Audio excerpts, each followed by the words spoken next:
ఓం నమ శివాయ శ్రీమాత్రే నమ. మిత్రులకి శ్రేయోభిలాషులకి అలాగే నన్ను ఇంతగా ఆదరిస్తున్న యూట్యూబ్ ప్రేక్షకులందరికీ కూడా పేరు పేరు ధన్యవాదాలు. మిత్రులరా, మీ అందరికీ కూడా పరాదేవత ఎల్లవేళలా మీతో ఉండి మీ మనోవాంఛ నెరవేర్చాలని మనస్ఫూర్తిగా కోరుకుంటున్నాను. ఈరోజు మనం ఈ నవరాత్రి సమయంలో ఒక అద్భుతమైన ఉపాయాన్ని మీకు తెలియజేస్తాను. చాలా తేలికైన ఉపాయం, అందరూ ఆచరించగలిగే ఉపాయం. ఇది ఇంటి దగ్గర చేయవచ్చు, అలాగే పూజా మందిరంలో చేయవచ్చు. ఈ ఉపాయం చేయటం వల్ల కలిగే లాభాలు చెప్తాను. ఈ ఉపాయం ఎవరికైతే ఆర్థికంగా చేస్తున్న పనులు అవుతూ ఉండగా సడన్గా ఏదో ఒక సమస్య వచ్చి ఆర్థికంగా విపరీతమైన నష్టం రావటం, అంటే ఇంకా పూర్తవుతుంది, డబ్బులు వస్తాయి అనుకున్న టైంలో లాస్ రావటం, అలాగే మిమ్మల్ని ఎవరో ఒకరు అంటే వ్యాపారం పేరు మీద కానీ, ఉద్యోగం ఇప్పిస్తా అని చెప్పి మోసం చేయటం వల్ల కానీ, లేదా కుటుంబ సభ్యుల్లోనే డబ్బులు తీసుకొని మీ దగ్గర డబ్బులు ఎగ్గొట్టడం చేసి, డబ్బులు ఇవ్వని ఏం చేసుకుంటావు చేసుకోపో అని మిమ్మల్ని ఇబ్బంది పెట్టే వాళ్ళని దారిలో తెచ్చుకోవడానికి ఈ ఉపాయం చేయవచ్చు. అలాగే గవర్నమెంట్ ఉద్యోగము, అలాగే అసలు ఉద్యోగ ప్రయత్నంలో ఉండి ఎన్ని సంవత్సరాల నుంచి ప్రయత్నం చేస్తూ ఉన్నప్పటికీ కూడా ఉద్యోగం రాకుండా 1 మార్కుతోనూ 2 మార్కులతోనూ పోవడం, మానసికంగా చాలా ఇబ్బంది పడుతూ ఉన్నవారు ఈ ఉపాయం చేయవచ్చు. ఈ ఉపాయం రామబాణంలా పనిచేసే ఉపాయం. ఇది ఆంజనేయ స్వామి దేవాలయంలో కానీ, ఇంటి దగ్గర ఆంజనేయ స్వామి పటం ముందు కానీ ఈ ఉపాయం చేయాలి. ఈ ఉపాయాన్ని 9 మంగళవారాలు చేయాలి. ఆడవారిని మగవారిని చేయవచ్చు. ఈ ఉపాయాన్ని చేస్తున్న సమయంలో మాంసాహారం, మద్యం ఇలాంటివి సేవించకూడదు. నెలసరి ఉంటే ఈ ఉపాయాన్ని చేయకూడదు. నెలసరి ఉన్నా ఈ ఉపాయం చేయకూడదు. కుటుంబంలో ఎవరైనా మరణించి ఉండి పెద్ద కర్మ అవ్వకపోతే ఈ ఉపాయం చేయకూడదు. గర్భిణీ స్త్రీలు ఉపాయం చేయకూడదు. అలాగే 15 సంవత్సరాల లోపు ఉన్న పిల్లలు ఈ ఉపాయాన్ని చేయకూడదు. చాలా తేలికైంది. ఇది మంగళవారం నాడు ఈ ఉపాయాన్ని చేయాలి. మంగళవారం ఉదయం 6 దగ్గర నుంచి సాయంత్రం 6 గంటల వరకు ఈ మధ్య ప్రాంతంలో ఈ ఉపాయాన్ని చేయాలి. 6 నుంచి 6 అంటే సూర్యోదయం అయిన దగ్గర నుంచి సూర్యాస్తమయం అయ్యే టైంలో ఇది ఆంజనేయ స్వామి టెంపుల్లో కానీ, మీ ఇంటి దగ్గర కానీ ఈ ఉపాయం చేయవచ్చు. అలాగే ఈ ఉపాయం చేయడం వల్ల ఇంకొక అద్భుతమైన లాభం చెప్తాను. మీకు ధనం అనేది ఏదైతే సంపాదన రావాలన్నా, అలాగే మీకు ఏదన్నా పని చేయాలన్నా ధైర్యం కావాలి. ధైర్యం లేకపోతే అవ్వదు. మీరు మొదలుపెట్టి 99% చేసి ఆ పనిని వదిలేస్తున్నారు అంటే మీ జాతకంలో మీ మీద శని ప్రభావం అధికంగా ఉందని అర్థం. అలాగే మీ జాతకంలో మీకు సూర్యబలం తక్కువ ఉందని అర్థం. ఈ ఉపాయం చేయటం వల్ల గ్రహాల యొక్క స్థితిగతులు అనుకూలంగా లేకపోయినా, పూర్వకర్మల్లో కొన్ని ఇబ్బందులు ఉండి మీ పనులు అవ్వకపోయినా అవన్నీ అవుతాయి. చాలా తేలికైన ఉపాయం. ఎందుకంటే లాభాలు ఇవన్నీ మీరు చేస్తే లాభాలు. ఎలా చేయాలో చెప్తాను. ఈ ఉపాయంలో చెప్పిన విధానాన్ని చెప్పినట్టుగా ప్రయత్నం చేయండి. అంతేగాని సబ్స్టిట్యూట్ మాత్రం ఆలోచించమాకండి. ఈ ఉపాయానికి మట్టి ప్రమిదలు కావాలి, అలాగే సింధూరం కావాలి, అలాగే 2 అంటే 4 లవంగాలు కావాలి, కంపల్సరిగా పువ్వు ఉండాలి, అలాగే ఆవు నెయ్యి కావాలి, అలాగే మీకు సర్సోకా తెల్ అంటే ఆవ నూనె కంపల్సరిగా ఈ 2 కావాలి. 2 ప్రమిదలు తీసుకోండి. 2 ప్రమిదలు పెట్టండి, కడగండి. చక్కగా మీరు ఈ సింధూరాన్ని ఇంటి దగ్గర చేస్తే ఆవు నెయ్యిలో కలుపుకొని స్వామివారికి బొట్టు పెట్టండి.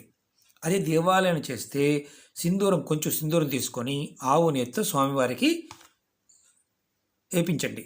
అంటే స్వామివారికి సింధూరాన్ని సమర్పించాలి. అంటే ఆవు నెయ్యిలో కలిపి స్వామివారి ఇంటికి రాస్తారు. అలా చేయించండి. అలా అవకాశం లేకపోతే మీ ఇంటి దగ్గర పటానికి బొట్టు పెట్టండి. తర్వాత దీంట్లో నేను చూపిస్తాను. ఒక దాంట్లో మీ కుడి చేతి వైపు, మీరు కూర్చున్న దగ్గర మీ కుడి చేతి వైపు ప్రమిదిలో ఆవు నెయ్యిని వేయండి. నేను చూపిస్తాను చూడండి. ఇది నా కుడి చెయ్య. ఆవు నెయ్యి వేసాం. అలాగే మీ ఎడమ చెయ్యి వైపు ఉన్న, మీరు కూర్చున్నారు, మీ ఎడమ చెయ్యి వైపు ఉన్న దాంట్లో నూనె పోయండి.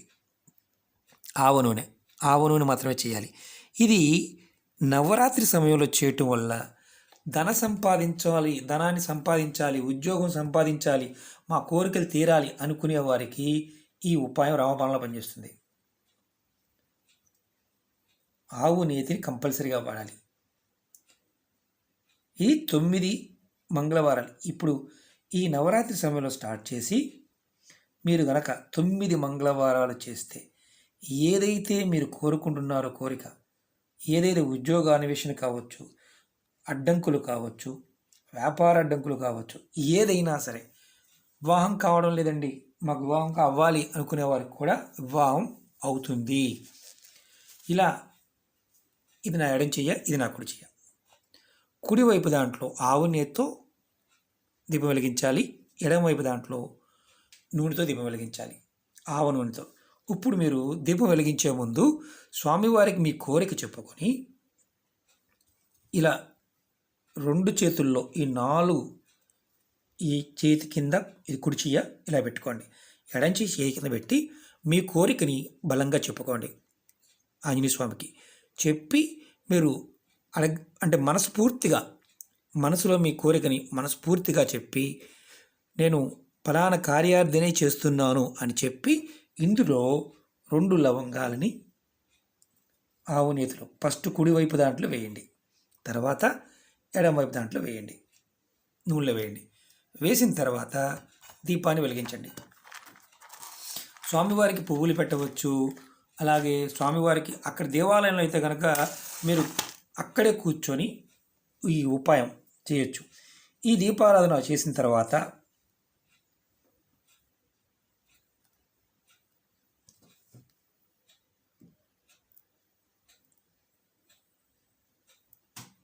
ఇప్పుడు మనం వెలిగించాం. ఈ దీపారాధన చేసిన తర్వాత ఈ దీపారాధనలో దీపం వెలుగుతున్నంతసేపు మీరు దేవాలయంలో ఉండగలిగితే చాలా అద్భుతం. ఆ కూర్చొని మీరు ఆంజనేయ స్వామి మంత్రాన్ని, హనుమాన్ చాలీసాని కానీ లేదా ఓం హనుమతే నమః అనే మంత్రాన్ని కానీ మనసులో జపం చేస్తూ ఉండండి. అదే ఇంటి దగ్గర అయితే మీరు పూజా మందిరంలో కానీ మీ పూజ చేసే ప్రదేశంలో వెలిగించినప్పుడు మీరు ఈ దీపం వెలుగుతున్నంతసేపు మీరు కుటుంబ సభ్యులతో మాట్లాడవద్దు. ఈ దీపం వెలుగుతున్నంతసేపు తర్వాత స్వామివారి అంటే మీరు అక్కడే పూజామందిరంలో కూర్చోవాలని అనుమానం వస్తుంది. పూజామందిరంలో అవసరం లేదు, మీరు ఎక్కడ ఉన్నా మీ ఇంట్లోనే ఉండాలి, బయటికి వెళ్ళకూడదు. దేవాలయంలో వెలిగిస్తే దేవాలయంలోనే ఉండాలి. అంటే తక్కువ నూనె పోసారనుకోండి, తక్కువసేపు ఉంటుంది. 10 నిమిషాల నుంచి 5 నిమిషాల నుంచి 10 నిమిషాల మధ్యలో ఉంటుంది. అంటే పావుగంట టైం వేసుకోండి. మీరు ఈ పావుగంట కూడా మీరు మనసులో మీ కోరిక ముందు చెప్పుకున్నాము స్వామివారి మంత్రాన్ని జపం చేయాలి. తర్వాత మీరు అక్కడ ఏదైతే మనం సింధూరాన్ని తయారు చేసుకున్నామో బొట్టు ఆవునేతితో, ఆ బొట్టుని మీరు ప్రతి మంగళవారం నాడు ఆడవారైనా మగవారైనా ధరించాలి. ఇది గుర్తుంచుకోండి. ఇప్పుడు ఈ దీపారాధన చేశాము, ఈ మంగళవారం అయిపోయింది. నెక్స్ట్ మంగళవారానికి నెలసరి వచ్చింది. అప్పుడు ఏంటి పరిస్థితి? కంటిన్యూ చేయమని చెప్పారు కదా మీరు అంటారు. ఆ మంగళవారం ఆపేసి మిగతా వచ్చే మంగళవారం చేయండి. ఏదన్నా అడ్డంకి ఉన్నప్పుడు ఆపేయండి. మగవారైనా సరే ఏదన్నా అనివార్య కారణం వల్ల ఎక్కడికైనా వెళ్ళవలసి వచ్చింది, ఎవరైనా మరణించారు, వాళ్ళ దగ్గరికి వెళ్ళవలసి వచ్చింది, ఆపేసి మళ్ళీ నెక్స్ట్ మంగళవారం చేయండి. కానీ మీరు ఇది కంటిన్యూగా అంటే 9 మంగళవారం కంటిన్యూ చేయగలిగితే చాలా శీఘ్రంగా అంటే చాలా త్వరగా అన్ని పనులు అవుతాయి. అలా కాకుండా మీరు ఓన్లీ అలా చేసి మధ్యలో ఆపేసి అలా కంటిన్యూ చేయకుండా ఉంటే ఇబ్బంది. ఏదైనా ఒక్కసారి మాత్రమే ఆపాలి, కానీ అలా కంటిన్యూ ఆపితే ఫలితం రాదు. అనుకున్న ఫలితాలు అనుకున్నంతగా మనం సాధించలేం. ధనం రావాలి, డబ్బు రావాలి అని కనుక చేస్తే ఈ ప్రయోగం ఖచ్చితంగా వస్తుంది. తర్వాత ఈ దీపం అక్కడ దేవాలయం అయితే కనుక ప్రమిదలు మనం తీసుకొచ్చుకోవాల్సిన అవసరం లేదు. ఇంటి దగ్గర ఈ ప్రమిదలు పూజ అయిపోయిన తర్వాత మంగళవారం నాడు సాయంత్రం మీరు ఈ ఒత్తుల్ని మళ్ళీ అంటే ఈ ప్రమిదలు కడిగి పక్కన పెట్టుకోండి. నెక్స్ట్ మంగళవారానికి మళ్ళీ ఇదే ప్రమిదల్ని వాడండి. దేవాలయంలో అయితే మీరు ప్రమిదలు తీసుకువెళ్ళండి, ఆ ప్రమిదలు వాడండి, అక్కడ వదిలేయండి. తర్వాత నెక్స్ట్ మంగళవారం మళ్ళీ కొత్తగా తీసుకువెళ్ళండి. ఇంటి దగ్గర చేస్తే మాత్రం ఇది మళ్ళీ కొనుక్కొని వాడుకోవచ్చు, కానీ అక్కడ చేసింది మాత్రం అక్కడే వదిలేయండి. ఇలా మీరు 9 మంగళవారాలు చేయండి. వీటిని ఇంటి దగ్గర మనం ఒత్తులు కానీ ఆ తర్వాత ఈ లవంగాలను కానీ మీరు ఏం చేస్తారంటే ఏదైనా పువ్వుల చెట్టు ఉంటే ఆ చెట్టు మొదల్లో వేయండి. తులసి మొక్క మొదల్లో మాత్రం వేయవద్దు. పువ్వులు ఏదన్నా పూసి చెట్టు ఏదన్నా ఉంటే దాని మొదలు వేయండి. అంతేగాని దీన్ని ఎక్కడ పడితే అక్కడ పారేయమాకండి. ఇలా చేస్తే మీకు ధనం వెల్లువలా వస్తుంది. ఉద్యోగ అన్వేషణలో ఉన్నవారికి ఖచ్చితంగా అవకాశాలు తెలుస్తాయి. వివాహ ప్రయత్నంలో ఉన్నవారికి వివాహం ఖచ్చితంగా జరగడానికి మార్గం వస్తుంది. గ్రహదోషాలు తగ్గుతాయి. ఎందుకంటే నవరాత్రి సమయంలో ఈ ఉపాయాన్ని చేయటం వల్ల ఖచ్చితంగా 100కు 100% ఫలితాలు వచ్చి తీరుతాయి. ఆ పరాదేవత మనకి ఖచ్చితంగా అన్నీ మనం కోరుకున్న కోరికలన్నీ కూడా నెరవేరడానికి అవకాశం ఉంటుంది.